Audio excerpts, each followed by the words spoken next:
So for our groundbreaking ceremony, kasama natin one of the architect DJ. VJ Mangyo. So behind this project, siya po yung mag-conceptualize ng condominium project natin dito sa Emerald Suite. So sir, what can you share about the structural, sa design, and even sa materials and construction when it comes on the technical side of things sa pagtatayo ng condo natin?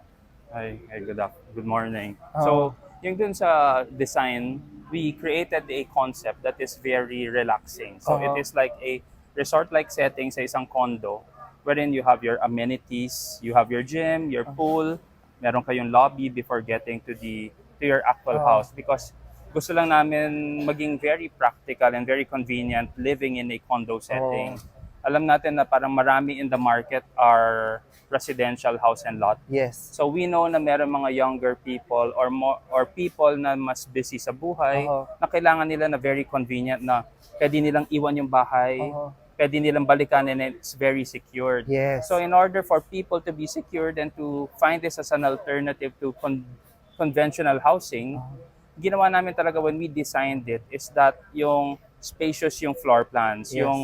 yung floor area is 4 meters wide. Uh-huh. Usually yung condo is around 3 meters, Oh, 3.5.